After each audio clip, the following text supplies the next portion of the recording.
18절 말씀까지 우리 한 목소리로 다 함께 합독하시겠습니다. 마리아는 무덤 밖에 서서 울고 있더니 울면서 부풀려 무덤 안을 들여다보니 흰옷 입은 두 천사가 예수의 시체 뉘었던 곳에 하나는 머리편에 하나는 발편에 앉았더라. 천사들이 이르되 여자여 어찌하여 우느냐 이르되 사람들이 내 주님을 옮겨다가 어디 두었는지 내가 알지 못함이니이다. 이 말을 하고 뒤로 돌이켜 예수께서 서 계신 것을 보았으나 예수이신 줄을 알지 못하더라. 예수께서 이르시되 여자여 어찌하여 울며 누구를 찾느냐 하시니 마리아는 그가 동산지기인 줄 알았고 이르되 주여 당신이 옮겼거든 어디 두었는지 내게 이르소서 그리하면 내가 가져가리이다. 예수께서 마리아야 하시거늘 마리아가 돌이켜 히브리 말로 라보니 하니 이는 선생님이라 하는 말이라. 예수께서 이르시되 나를 붙들지 말라. 내가 아직 아버지께로 올라가지 아니하였노라. 너는 내 형제들에게 가서 이르되 내가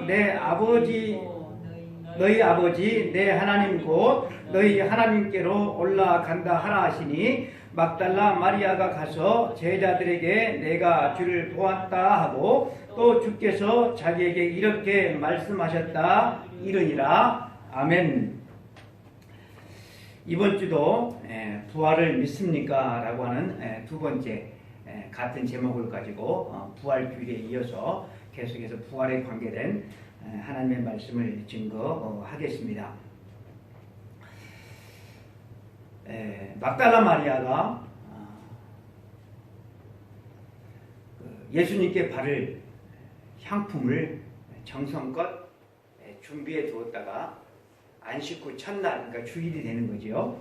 안식 후 첫날 아직 캄캄한 어두울 때 새벽 미명에 예수님의 무덤을 찾아갑니다. 예수님의 무덤을 찾아갔는데 막달라 마리아가 거기서 발견한 것이 뭐였습니까? 무덤이 열리고 예수님의 시신이 없는 것을 발견합니다. 그래서 곧바로 이 마리아가 어떻게 합니까? 예수님의 제자들이 있는 곳으로 달려가서 이 소식을 알리게 되고 그래서 그곳에 있던 베드로와 요한이 다림질을 해서 예수님의 무덤에 달려가죠. 그런데 막달라 마리아의 말 그대로 예수님의 무덤에는 예수님의 시신이 없고 마치 허물을 벗은 듯 머리를 쌓았던 수건과 몸을 쌓았던 세모포가 놓여져 있는 것을 발견합니다. 푼 것이 아니고 번데기에서 이렇게 나오는 것처럼 그런 몸만 빠져나간 분명한 부활의 증거를 이 베드로와 요한이 보았는데도 불구하고 어떻게 했다 했습니까? 그들은 각자 자기 집으로 돌아가 버리고 말았습니다. 이 분명한 부활의 증거를 보고서 베드로와 요한과 또 이 막달라 마리아가 예수님 부활했다 하면서 부활의 기쁨을 서로 나누었다고 한다면 막달라 마리아가 밖에서 혼자서 쓸쓸하게 슬피 울지는 않았을 것입니다.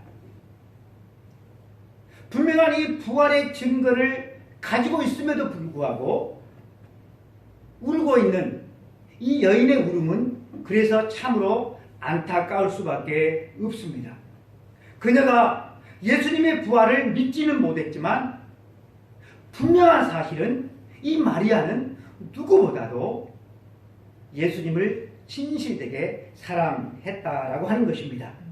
마리아는 예수님께서 너무나도 허망하게 끔찍하게 돌아가신 것도 너무나도 마음 아픈데 거기다가 시신마저 잃어버렸다는 이 사실에 하늘이 무너져 내렸을 것입니다.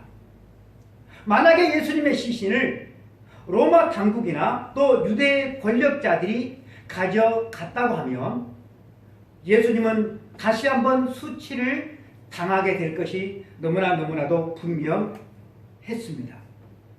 마리아의 울음은 진정 진심 어린 사랑에서 비롯된 것이었지만 그녀의 울음은 회개의 눈물도 아니고 감사와 감격의 눈물도 아니고 그녀의 눈물은 불신앙의 눈물이었다는 사실입니다.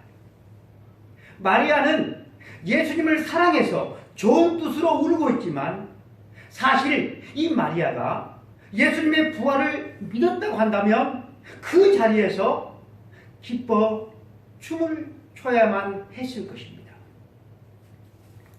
이처럼 우리들의 대부분의 근심이나 걱정, 그런 이유도, 그리고 우리가 신앙생활을 한다고 하지만 믿음으로 살아가지 못하는 이유도 바로 우리도 부활의 신앙을 가지고 있지 못하기 때문일 것입니다. 손 안에 쥐고 있으면서도 내가 가지고 있는 그것의 가치를 전혀 모르니 근심 걱정을 하면서 인생을 살아가고 또 쓸데없는 헛되고 헛된 것을 찾고 욕망하면서 살아가는 것이 아닌가 싶습니다. 저는 우리에게 더 많은 부활의 증거들이 있었으면 참 좋겠습니다. 하나님의 은혜가 더 넘쳐 흐르고 더 뜨거운 기도와 찬송이 있었으면 좋겠고 더 많은 하나님의 사랑의 증거들을 가지고 있는 그런 교회가 되었으면 참 좋겠습니다. 성도들의 교제가 더 깊어지고 또 하나님의 영광만 찬송하는 그런 교회가 되었으면 너무나도 좋겠습니다. 하지만 그런 것들을 아쉬워하면서 그런 것을 가지고 있는 교회들을 바라보면서 그런 교회들을 부러워만 한다면 그것은 더 안타까운 일이 될 것입니다. 우리의 문제는 우리가 너무 적게 받은 데 문제가 있는 것이 아니라 이미 받았음에도 불구하고 그 받은 것을 우리가 누리지 못하는 데 더 큰 문제가 있다고 그렇게 생각을 합니다. 얼마든지 자족할 수 있지만 자족하지 못하는 그런 우리가 문제다라고 하는 것입니다. 하나님은 우리가 얼마든지 믿음으로 살 만큼 얼마든지 우리가 범사에 감사하며 살 만큼 그리고 우리가 소망을 잃어버리지 않고 살 만큼 충분한 은혜를 주시고 우리를 사랑하시는 줄 저는 믿습니다. 다른 사람들 손에 있는 것, 다른 남편이나 다른 아내나 다른 사람들의 손에 있는 것만 바라보지 말고 오늘 나와 함께 하시는 주님의 사랑의 흔적들을 보고 감사하고 그 사랑에 찬송하고 그리고 즐거이 헌신하는 저와 여러분들이 되기를 축복합니다. 아멘. 막달라 마리아는 베드로와 요한이 무덤에 직접 들어가서 그 무덤 안에 예수님의 시신은 없고 예수님의 시신을 쌌던 수건과 세마포만 있는 것을 이 두 제자가 이미 다 확인을 했지만 그럼에도 불구하고 혼자 흐느끼며 울던 이 마리아는 다시 머리를 수그려서 무덤 안을 들여다봅니다. 우리는 왜 마리아가 그랬는지 충분히 이해할 수가 있습니다. 그런데 마리아가 무덤 안을 들여다보았는데 그 무덤은 텅 빈 무덤은 아니었습니다. 그 무덤 안에 흰옷 입은 두 천사가 예수님의 머리 곁 그리고 예수님의 발 곁에 누워있던 양쪽으로 그곳에 있었기 때문에 그렇습니다.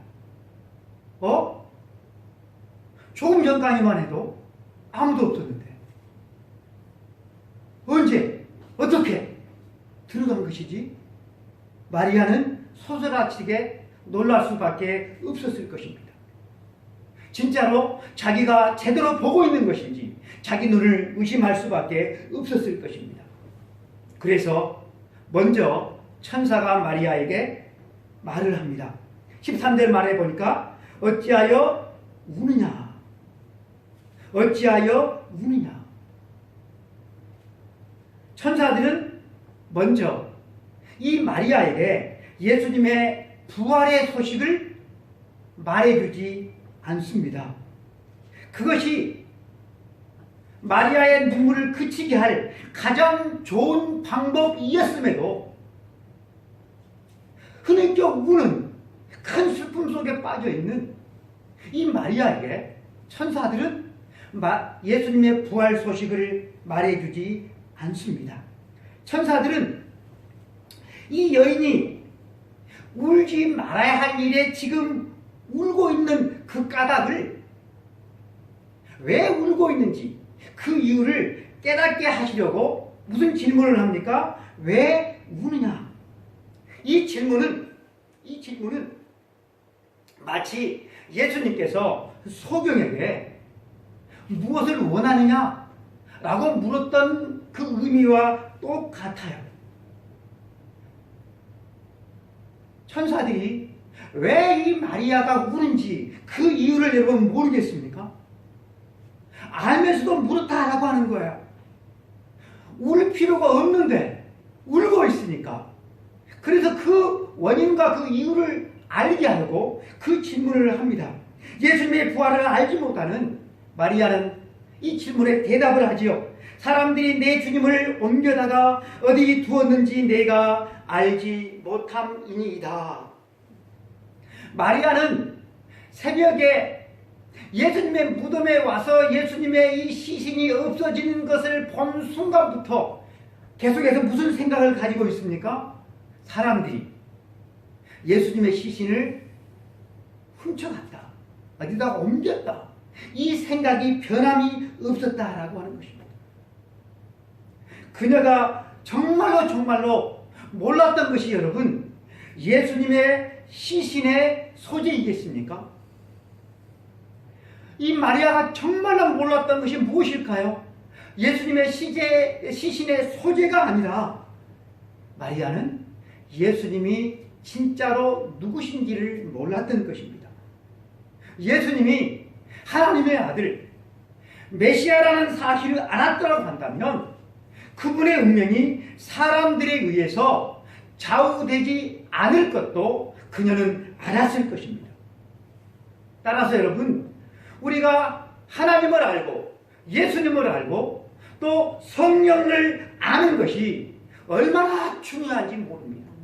100번, 1000번 아무리 강조해도 여러분 지나치지 않습니다. 우리가 이 세상을 살아가면서 때때로 우리가 알아야 되는데 우리가 알지 못해서 또 제대로 알지 못해서 일이 잘 풀리지 않고 고생할 때가 있습니다. 하지만 그렇다고 해서 우리가 많이 알수록 더 잘 살 수 있다, 그렇게 생각하면 큰 오산일 것입니다.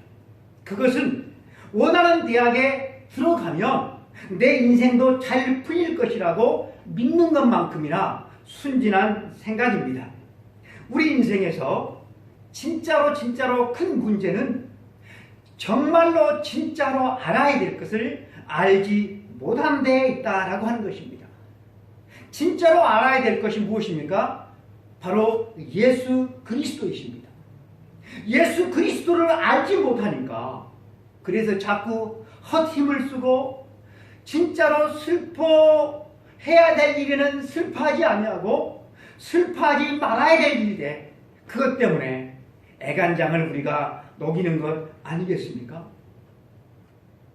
좋은 대학에 못 들어가고 좋은 직장에 못 들어가고 또 자식에게 충분한 뒷바라지를 해주지 못하는 것 때문에 우리가 슬퍼해야 될 것이 아니라 그 자식이, 그 가족이 예수 그리스도를 믿지 않는 것 때문에 우리는 여러분 슬퍼해야 하는 것입니다.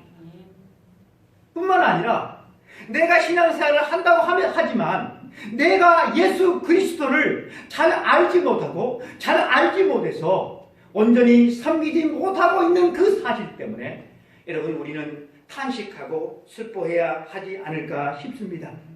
드디어 부활하신 예수님께서 울고 있는 마리아에게 나타나십니다. 14절 말씀을 보니까 이 말을 하고 뒤로 돌이켜 예수께서 서 계신 것을 보았으나 예수이신 줄 알지 못하더라.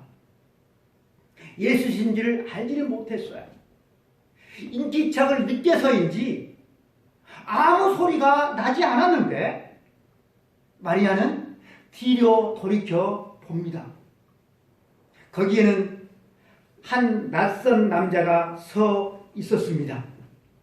그녀가 본 사람은 분명히 예수님이었는데 그녀의 눈에 비춰진 사람은 한 낯선 남자였습니다. 이것이 부활의 신비입니다. 부활의 신비. 예수님의 몸은 분명 예수님이었어요. 그분은 예수님인데 동시에 그분은 예수님이 아니었어요. 신비한 일이죠. 부활의 몸은 내가 보려고 애를 쓴다고 볼 수 있는 몸이 아니라 주님이 보여주셔야만 볼 수 있는 신비한 몸으로 예수님이 변화되셨다라고 하는 것입니다. 예수님께서 돌아가신 후 큰 슬픔에 빠져서 엠마오로 내려가던 두 제자에게 주님께서 나타나셔서 이 두 제자와 동행을 하시면서 메시아가 고난을 받고 십자가에서 죽임을 당하고 그리고 부활할 것에 대해서 예수님께서 성경을 예로 들어서 다 풀어주셨어요. 그런데 이 두 제자는 한순간도 그 예수님을 알아보지를 못했습니다. 그러다가 예수님과 함께 한 식당에 들어가서 식사할 때 주님께서 떡을 떼서 축사하시고 이 두 제자들에게 주실 때 그때 그들의 눈이 밝아져서 예수님을 알아보게 됩니다. 그런데 그 즉시로 예수님이 그들의 시야에서 사라져버리고 말았어요. 예수님께서 이 두 제자가 당신을 볼 때, 당신의 부활의 몸을 볼 때, 그때 예수님을 알아보게 해 주었다고 한다면 참 쉬웠을 것 같은데 예수님은 그런 마법을 부리지 않습니다. 예수님은 그 대신에 마치 성경을 잘 아는 랍비 같은 모습으로 그들과 동행을 해 주셨어요. 부활의 몸을 아는 것보다, 부활의 이 육체를 아는 것보다 더 중요한 것이 있으셨기 때문에 그래요. 그것이 뭐겠습니까? 고난과 십자가의 죽음과 부활의 의미를 깨닫는 것입니다. 이 두 제자가 그 의미를 깨닫게 되자 비로소 주님은 자신을 알아볼 수 있도록 해 주셨다라고 하는 것입니다. 마찬가지로 주님은 이 막달라 마리아에게도 주님을 알아볼 수 있도록 해 주시기 전에 먼저 질문을 하십니다. 여자여 어찌하여 울며 누구를 찾느냐?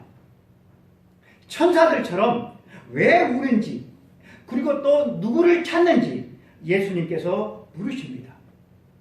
몰라서 물었을까요? 아니에요. 알면서 물으십니다. 그랬을 때 마리아가 뭐라고 답변합니까? 그가 동산지기인 줄 알고 이르되 주여 당신이 옮겼거든 어디 두었는지 내게 이르소서 그리하면 내가 가져가리이다. 이 마리아에게 그 낯선 남자는 누구로 보였어요? 동산지기로 보였어요. 마리아는 그 시간에 그 동산에 있을 만한 사람은 누구밖에 없다고 생각한 거예요. 그 동산을 관리하는 동산치기밖에 없다고 그렇게 생각을 한 것입니다. 마리아는 주님을 눈으로 봅니다. 그리고 주님의 음성을 듣습니다.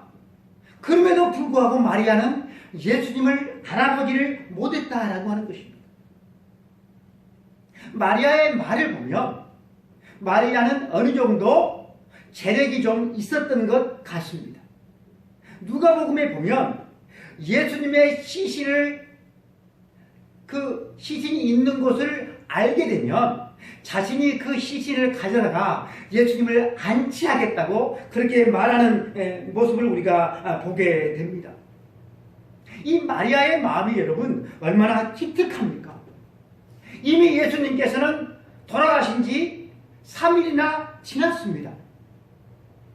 그럼에도 불구하고 생전에 자신에게 인간다운 삶을 허락해 주신 그 예수님의 그 은혜와 사랑을 잊지를 못해서 그녀는 최선을 다해서 끝까지 예수님을 섬깁니다.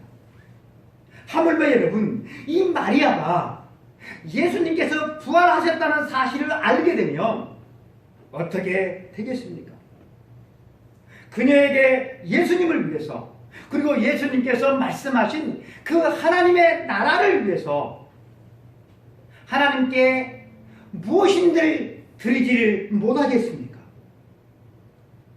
그런데 우리는 무덤에 계신 예수님을 섬기지 않고 부활하신 예수님을 믿고 섬기는 사람들인데 왜 우리의 신앙은 그리 매갈이 없고 헌신적이지 못할까요? 우리가 분명 부활하신 예수님을 믿는다고 한다면 마리아는 예수님의 죽은 시신을 위해서도 그렇게 헌신을 마다하지 않았는데 우리는 부활하신 예수님을 믿는다고 하는데 왜 우리의 헌신은 약하기만 할까요?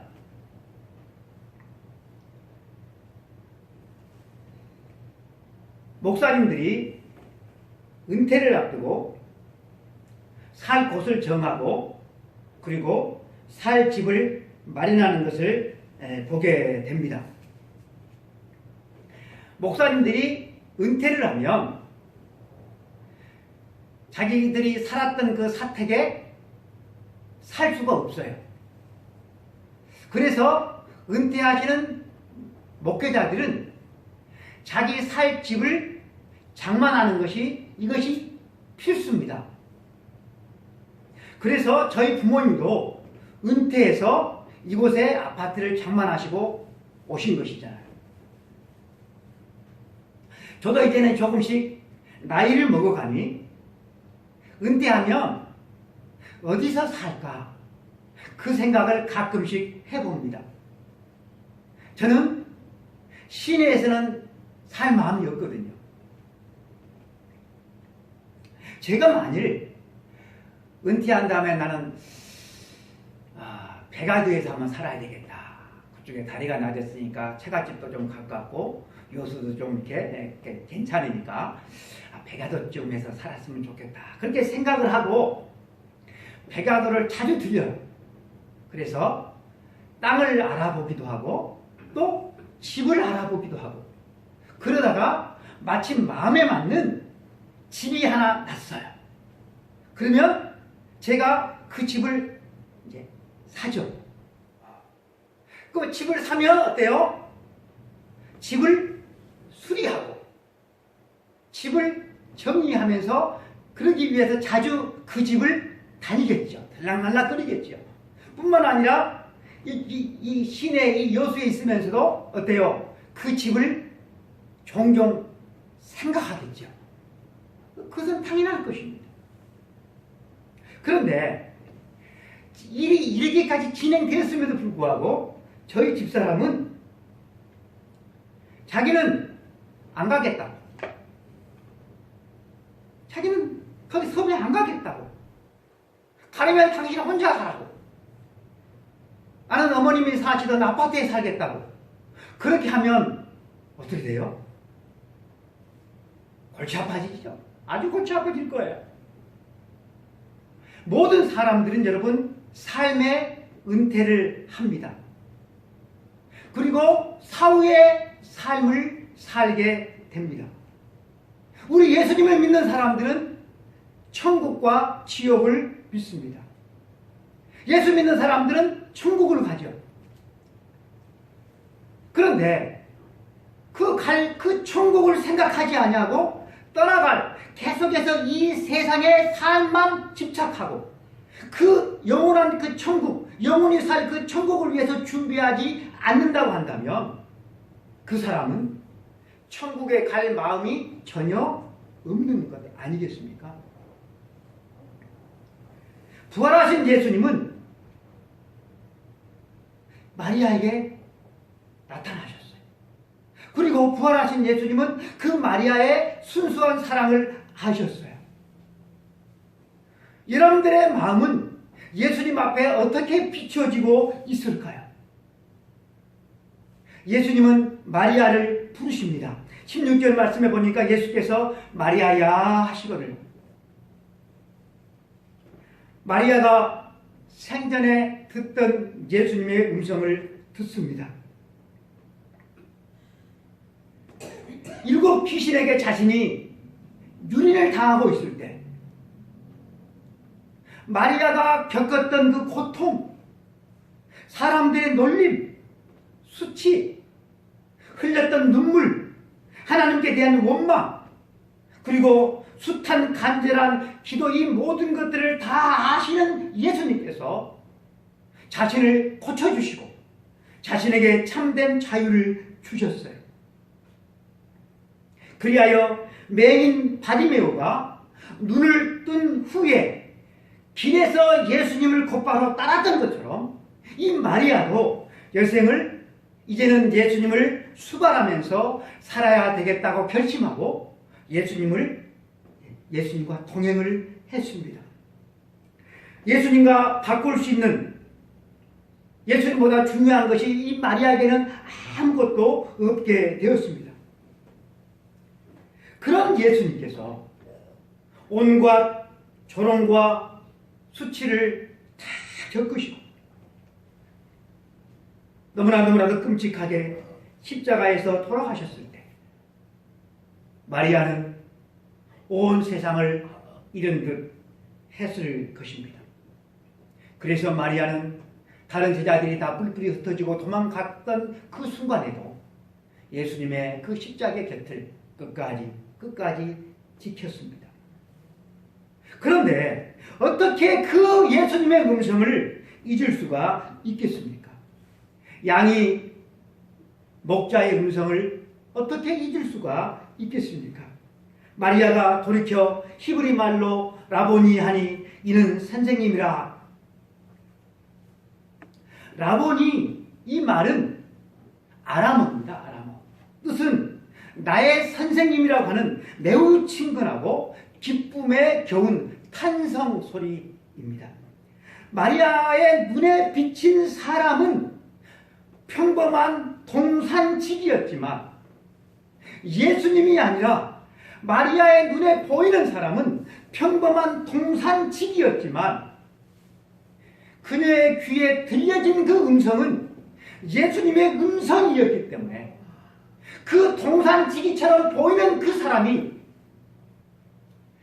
예수님을 마리아는 확신을 합니다. 부활하신 예수님은 동산지기로 보이는 것처럼 그렇게 평범했다라고 하는 것입니다. 우리가 그림에서 보면 예수님께서 어떤 모습으로 나오죠? 그림에서 보면 예수님 뒤에 이렇게 후광이 있잖아요. 영광스러운 후광이 있잖아요. 그런 모습으로 예수님은 마리아에게 나타나지 않았다라고 하는 것입니다.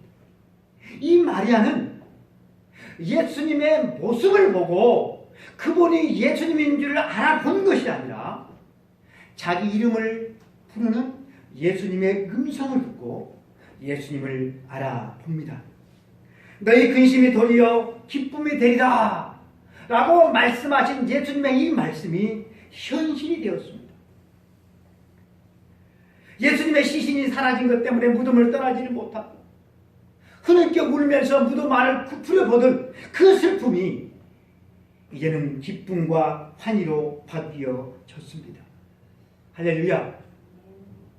그런데 그때 이 예수님에게서 마리아에게 하는 그 말이 우리를 무척 당황스럽게 합니다. 17절 말을 보니까 예수께서 이르시되 나를 붙들지 말라. 마리아는 기쁨에 겨워서 너무나도 감격스러워서 도무지 믿기지가 않아서 나의 선생님 하면서 부르면서 예수님의 품에 안겼든지 아니면 예수님의 발을 붙들었을지 몰라요. 그런데 예수님께서 노 터치, 나를 붙들지 말라, 그렇게 냉정하게 말씀하십니다. 이때 아마 마리아의 기분이 쎄해지지 않았을까 싶습니다. 나를 붙들지 말라는 이 말씀은 이미 예수님을 붙들고 있거나 만지고 있는 이 마리아에게 더는 계속해서 자신을 붙들 수가 없다는 뜻일 수도 있고, 또 원천적으로 나를 만지거나 붙들지 말라라고 하는 그런 말씀도 됩니다.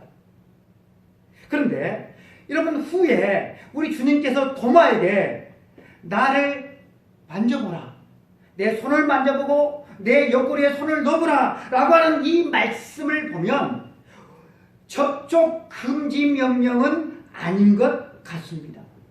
그리고 마태복음 28장에도 보면 막달라 마리아와 또 다른 마리아가 예수님의 발을 붙잡고 경배하는 모습을 볼 때 접촉 금지 명령은 아닌 것 같습니다.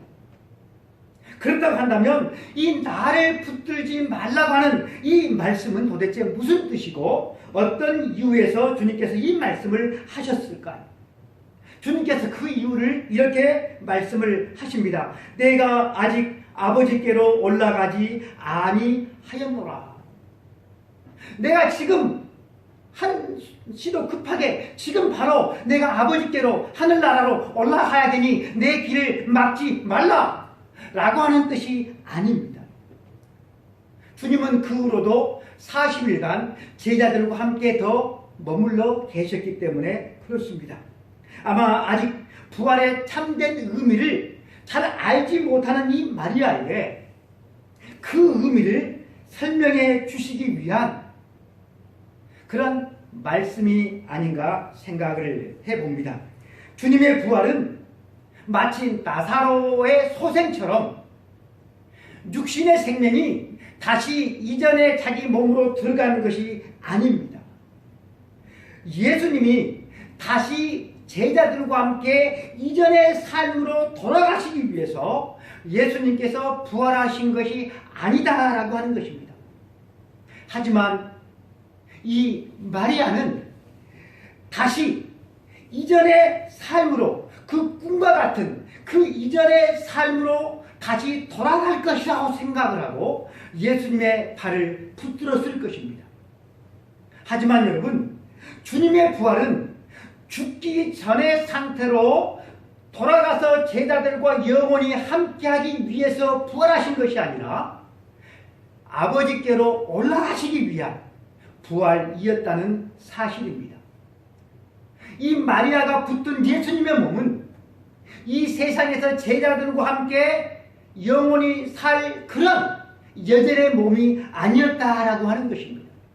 다시 말해서 예수님은 과거와 같은 시공간의 제약을 받는 그런 육체의 몸으로 계시지 않고 시공간의 제약을 받지 않는 부활의 몸을 입으셨다라고 하는 것입니다.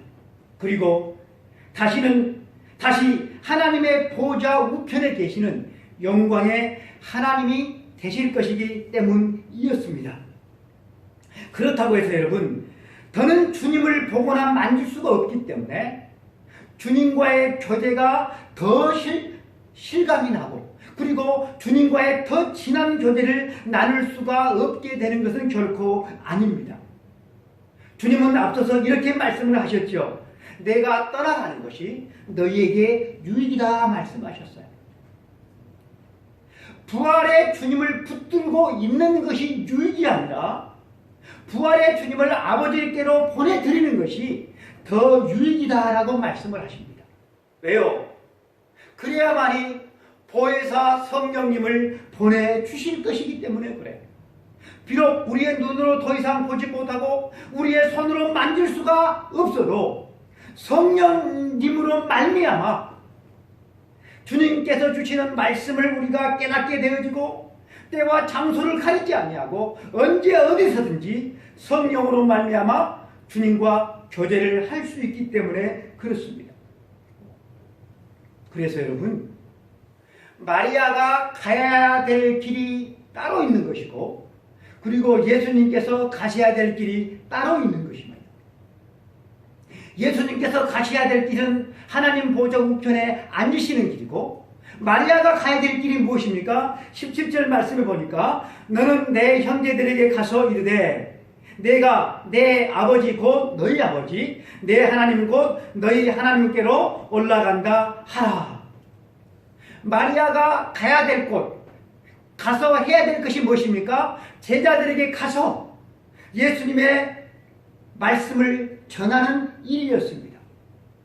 이 마리아는 여러분, 부활하신 예수 그리스도의 최초의 목격자이고 그리고 부활하신 예수님으로부터 최초로 예수님의 음성을 듣고 부활의 소식을 전하는 최초의 증인이 되는 그런 여러분 영광을 받았습니다. 예수님의 제자들이 아니라 바로 여인으로서 그 놀라운 일의 주인공이 되었다는 사실입니다. 그런데 여러분, 우리가 이 예수님의 이 말씀을 들을 때 좀 이상하다. 이게 아닌데 왜 이런 말씀을 하시지? 그 말이 하나가 있어요. 그녀가 전해야 될, 제자들에게 달려가서 전해야 될 그 말씀은 예수님이 부활했다라고 하는 사실이 아니라 무슨 소식이었어요? 예수께서 아버지께로, 하나님께로 올라가신다라고 하는 소식이었어요. 유대인들에게나 제자들에게 있어서 여러분, 이 죽음이라고 하는 것은 음부로 내려가는 사건이고 저주의 사건이었습니다. 죽음이라고 하는 사건은 예수님께서 하나님으로부터 버림을 받은 사건이었고 또 모든 것의 끝이라고 하는 그런 의미였습니다. 하지만 여러분, 부활의 사건은 올라가심의 사건입니다. 올라가심의 사건. 그것은 예수님께서 역사적으로 다시 살아나셨다. 역사적인 사실이다. 그 의미 여러분 이상인 것입니다. 예수 그리스도의 부활의 사건은 초롱성 같았던 죽음이 띄어졌다는 사실입니다. 초롱성 같았던 죽음이 지고 보강 생명이 이겼다는 사실입니다. 그리고 예수님께서 하셨던 모든 말씀이 진리라는 사실을 입증해주는 그런 사건이 되어집니다. 인류에게 첫 소식을, 죽음에 대한 첫 소식이 에덴 동산에서 한 여인을 통하여서 죽음의 소식이 들려졌습니다. 그런데 이제 이 인류에게 생명을 주는 첫 소식도 다른 여자인 막달라 마리아에게서 들려졌습니다. 신기한 일이죠. 그런 점에서 이 막달라 마리아가 예수님을 동산지기로 오해한 것은 또 하나의 아이러니 가운데 하나입니다. 첫 아담이 동산지기였듯이 둘째 아담 역시도 동산지기로 보였다는 사실입니다. 첫 아담, 이 아담을 통하여서 우리에게 죄와 사망이 왔다고 한다면 둘째 동산지기인 예수님을 통하여서 이 죄와 사망의 사슬이 여러분 끊겨졌다는 사실입니다.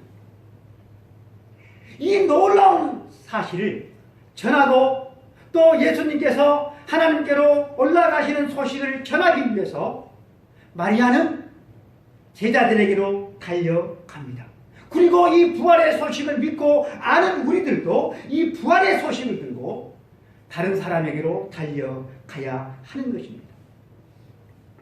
죄에 빠진 우리 인간이 만든 세상을 보십시오. 얼마나 기가 막히게 과학기술을 발달시켜서 기가 막힐 정도로 쉽고 편리한 세상을 우리가 살아가고 있습니다. 참으로 꿈같은 세상을 여러분 우리가 살아가고 있습니다. 이런 세상이 올지 꿈에도 생각을 하지 못한 그런 세상을 우리는 여러분 살고 있습니다. 그런데 여러분 속을 들여다 보시면 그 속은 여러분 죽겠다는 아우성이고 무덤입니다. 젊은이들이 고생은 하기 싫고 그래서 편한 직장을 가지려고 하고 그 편한 직장에 들어가기 위해서 머리를 싸매고 공부를 하는데 안정적인 직장에 들어가기 위해서 그렇게 공부를 하는데 그 직장에 들어가기란 바늘구멍 같고 그래서 젊은이들이 자포자기야. 우리들이 알고 있는 자살률이 젊은이들 자살률이 우리가 생각하는 것 몇십 배 이상 높다는 사실.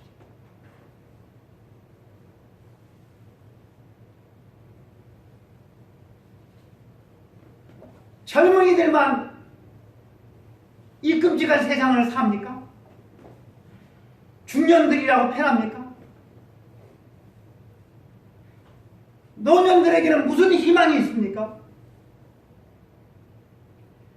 오늘 이 시대에 우리들에게 참으로 필요한 것은 더 편하게 살아갈 수 있는 기술이나 더 편한 기술 문명을 누리기 위해서 풍족한 어떤 그런 물질이나 선호하는 대학이나 직장이 아니라 예수 그리스도의 부활로 말미암는 새 소망인 줄로 믿습니다. 아멘.